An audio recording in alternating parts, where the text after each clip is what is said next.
Le peuple est debout pour dire non au renoncement, non à l'aplaventrisme, oui au respect de la Constitution, oui au respect de la République, oui au respect des institutions démocratiques et oui à l'état de droit. Les violences du 23 juin et du 27 juin 2011 projettent le Sénégal sous les feux de l'actualité mondiale, fragilisant son exemplaire démocratie saluée depuis l'alternance survenue en mars 2000. Nous disons non, non à Abdoulaye Wade, non à son régime. Et je dis bien, regardez cette pierre, c'est mon arme. Cette pierre-là, mais qu'il vienne, vous allez voir ce que je vais en faire. Se réjouit du choix porté par les forces alliées pour la victoire FAL 2012 sur son leader comme candidat à l'élection présidentielle prochaine. Décide solennellement, à l'unanimité, debout et par acclamation, d'investir Maître Abdoulaye Wade, candidat unique du PDS et des FAL 2012 à l'élection du 26 février 2012.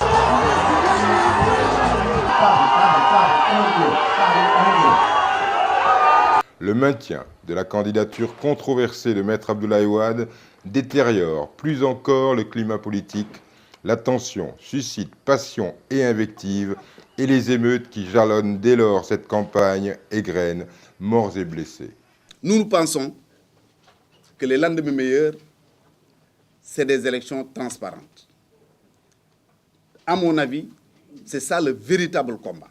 Parce qu'en fait, être candidat à l'élection présidentielle, c'est vrai, c'est une étape. Mais il y a 14 candidats et un seul va être déclaré élu. Cela veut dire qu'être candidat ne signifie rien du tout. Mais le véritable combat, encore une fois, je le dis, c'est le combat que nous devons tous mener pour arriver à une élection transparente. C'est presque un an avant l'élection, avant février 2012, que cette question autour de la non-validité de la candidature de M. le Président Abdoulaye Wade a été agitée et vraiment fortement présente dans l'espace politique sénégalais. Il y a eu une focalisation sur le respect des règles du jeu. Mais derrière cette focalisation, la question du renouvellement du mandat, troisième, on a eu recours à des spécialistes. Il y a eu presque un pré-colloque sur l'enjeu du renouvellement du mandat, un contre-pré-colloque sur la question. Il y a eu une énorme mobilisation.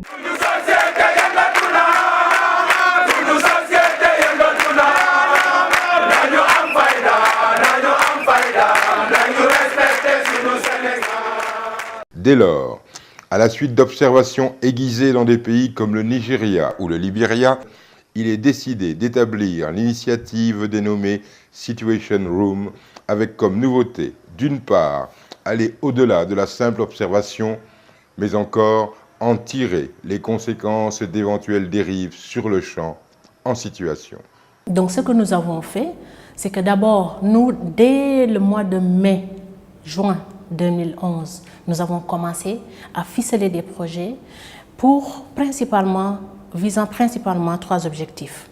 Mobiliser les citoyens, c'est-à-dire par l'inscription, par le retrait des cartes, éduquer les citoyens sur les élections apaisées, vu le climat qui prévalait, mais aussi travailler à nous assurer que le scrutin sera libre et transparent.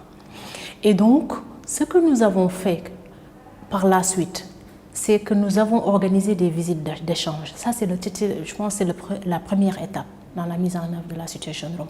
Nous avons organisé des visites d'échange pour des organisations de la société civile sénégalaise. Il y a eu des missions d'exploration que le collectif, donc la société civile sénégalaise, a eu à faire au Nigeria et au Bénin, qui nous ont permis de voir comment là-bas les gens parvenaient à influencer le déroulement du processus de façon positive.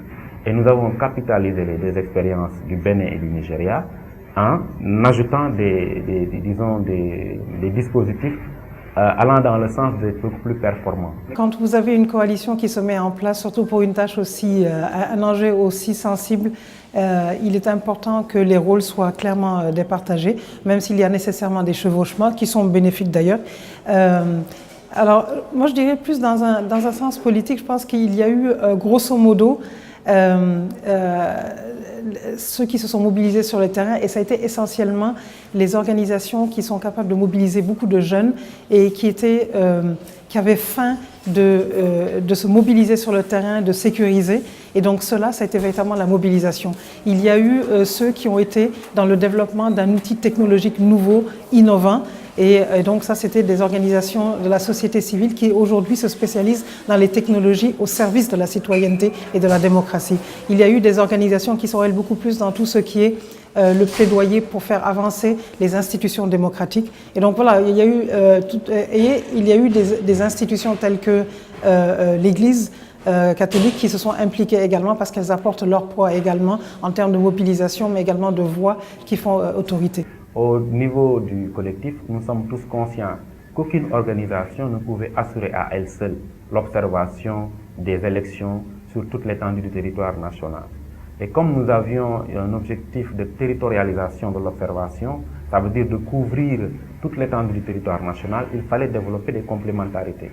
Il y a des ONG et des organisations de la société civile qui sont présents dans X, Y régions et qui ne le sont pas dans d'autres régions. Et donc, avec la mise en synergie de nos efforts, nous parvenons à assurer la territorialisation de l'observation en ayant un maillage complet. Grâce au soutien technique et financier d'institutions telles que OSIWA, l'USAID, One World UK et NDI, le réseau CIT, avec le COSC, Gore Institute, Enda Diapol, l'Église catholique, l'ACAPES et la plateforme des acteurs non étatiques ont ainsi pu réaliser à travers la Situation Room l'harmonisation et les échanges d'informations en temps réel. Là, par exemple, nous avons à peu près 1080 bureaux qui nous ont envoyé des données et qui permet à la Situation Room de savoir exactement où est-ce qu'il y a des problèmes, où est-ce qu'il y a des dysfonctionnements par rapport à la loi électorale. Vous savez qu'en 2000, c'était les téléphones cellulaires qui avaient été l'élément central de l'élection présidentielle. Et beaucoup d'acteurs estiment que c'est le téléphone mobile qui a été en fait l'élément qui a permis la transparence et même l'alternance.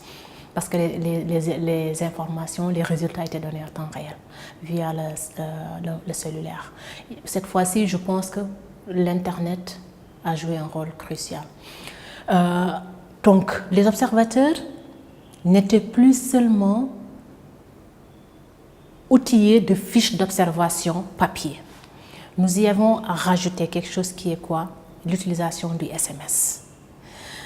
Et pour cela, on a eu un partenaire technique assez quand même déterminant. C'est One World UK. Après le renforcement des capacités via cette formation, on a mis en place une équipe de veille et d'analyse qui elle est en charge justement de pouvoir contrôler un peu toutes les données qu'on recevrait et de pouvoir aussi s'assurer un peu de la fiabilité des différentes données qui sont remontées.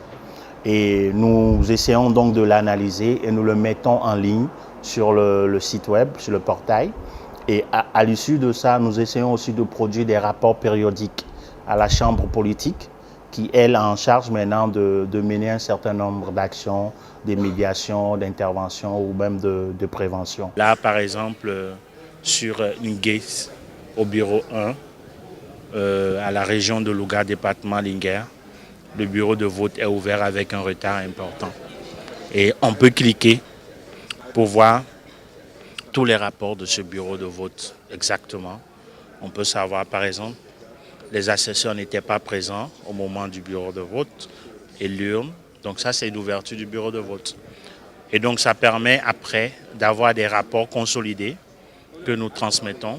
Et ça permet justement aux plénipotentiaires qui sont à la Situation Room de pouvoir intervenir, saisir les organes de gestion des élections pour parler des dysfonctionnements ou bien aussi faire un peu de l'analyse prospective par rapport à ce qui se passe. J'espère que vous avez pu visiter le site snevote2012.com qui est une plateforme basée sur le web qui permettait de voir ce que un réseau de 4500 observateurs dans un tiers des bureaux de vote du pays ont pu observer en temps réel et faire remonter en temps réel par SMS à une chambre technique qui postait tout ça sur un site web qui était disponible donc pour tous les citoyens sénégalais, mais également de la planète, pour voir en temps réel comment se déroulait l'élection.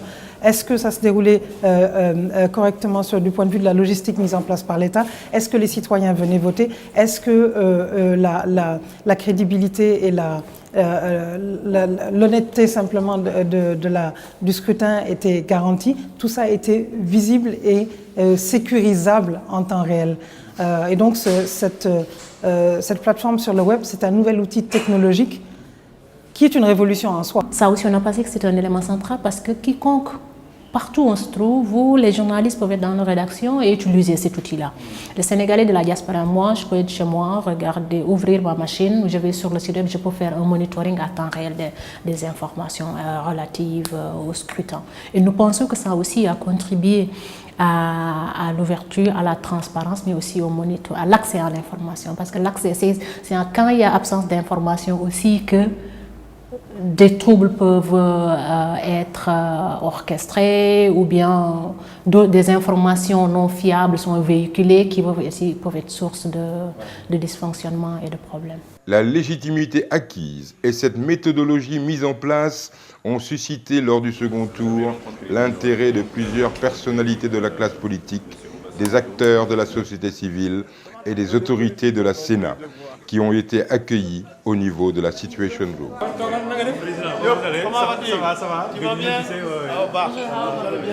Au lieu d'avoir cette approche-là qui constitue à publier après l'élection des données sur les élections, c'est d'avoir une approche proactive, c'est-à-dire essayer d'apporter des correctifs tant que c'est possible. Et ça, on ne peut pas le faire sans une collaboration effective des autorités qui s'occupent du processus électoral. Donc c'est vous, la Sénat, c'est le ministère des élections, c'est la Cour d'appel, c'est le ministère de l'Intérieur, etc., etc. Je pense que vous avez la bonne démarche. Je pense que nous nous associons complètement avec vous. Vous êtes réactifs. Tout de suite, vous réagissez. Tout de suite, vous portez les incidents à la connaissance de ceux qui sont chargés peut-être d'y apporter des correctifs. Je pense que c'est là une meilleure façon de gérer les problèmes et non pas d'attendre que la fin, ensuite faire un rapport et donner des chiffres qui ont véritablement vicié l'équilibre des résultats et orienter les résultats dans un sens ou dans un autre. Tous les acteurs, que ce soit politique ou société civile, ont été fondus vers la même vision, tendus vers le même objectif, le respect de la Constitution. Et ce respect de la Constitution est énormément politique. Et la société civile a joué son rôle, rien que son rôle, mais tout son rôle dans cette bataille qui est en train quand même d'atteindre ses objectifs. Alors, donc ici, c'est la salle technique, on l'appelle la plateforme technique. Sur le terrain, nous avons 4500 observateurs dans toutes les régions, dans tous les départements, qui font de l'observation. Alors, ils observent ce qui se passe, ils l'envoient en temps réel par SMS. Et donc, même à midi, on avait le taux de participation, etc. Donc, ils remontent également les dysfonctionnements. Et c'est ces gens-là qui traitent tout ça. Ils traitent, ils remettent à la chambre politique, là où je vous emmène, où il y a les leaders de la société civile, les Majid Ndiaye, les Mohamed Doumbodj, qui prennent les informations pour saisir qui de droit. Quand par exemple il y a un bureau de vote qui a des problèmes, ils saisissent le préfet ou le sous-préfet de la zone. Parfois c'est le ministre de la chargé des élections qui saisit. C'est donc une mission qui permet de gérer les dysfonctionnements, etc. Donc ici il y a les opérateurs de saisie, etc. Je suis une militante de la paix, que ce soit dans tous les domaines. Je le disais tout à l'heure à certains de vos confrères, que j'utilise souvent l'exemple du sport et des valeurs du sport qui peuvent quelque part s'appliquer à la vie en règle générale et à la politique. Vous savez, un stade de football, c'est un stade où les choses peuvent dégénérer très vite, où les gens sont très excités. Et le moindre propos qui peut déraper peut devenir dramatique.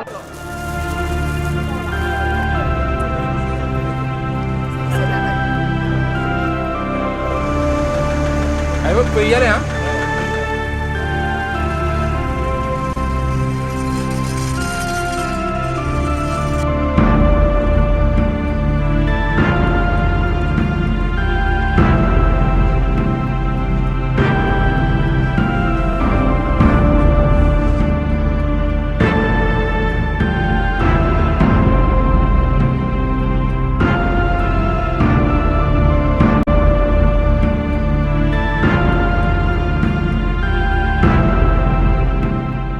ça se déroule correctement, on n'a aucun problème. On apprécie fort bien le rôle et le travail des observateurs.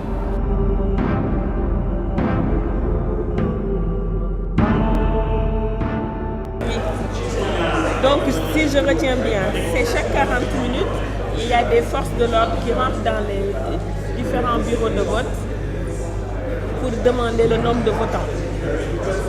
Et ils ressortent. École 1, école 4, école 6, de quelle ville? De Sédhiou. Commune de Sédhiou. Donc c'est dans la ville même.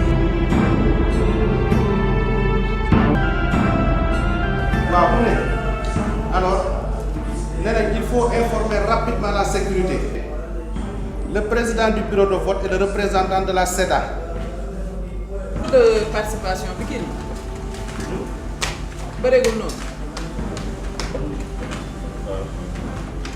Ok, parfait. Non, c'est bon. 18 heures après, Bignona, village de Koudjoudé. Il y a eu saccage du matériel électoral. Sur le point focal de Ziguinchor. C'est bon, c'était à 13h15. Donc je dois dire que j'étais très satisfait par ce que j'ai vu. Parce que le processus s'est déroulé dans une atmosphère paisible. Surtout, j'ai vu des gens qui viennent voter, personne ne les dérange, il n'y a aucune entrave pour voter. Donc le processus était libre, transparent, libre, ouvert et également équitable. Macky Sall, Abdoulaye Wade. Ont obtenu Abdoulaye Wade 992 556, soit 34,20%. Macky Sall 1 909 244, soit 65,80%.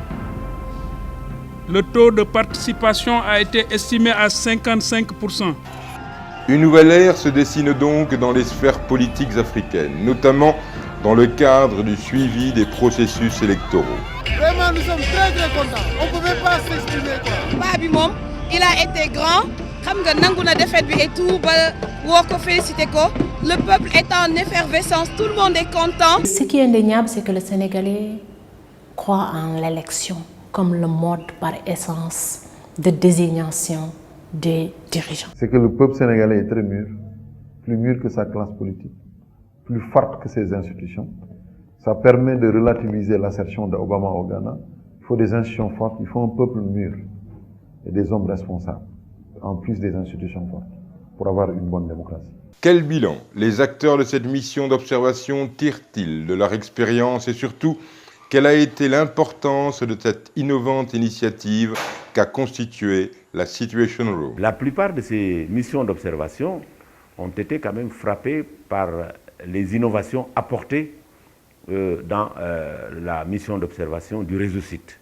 C'est-à-dire justement ne pas faire un catalogue de critiques après coup, mais faire un diagnostic sur pièce et sur place et apporter les remèdes qu'il faut.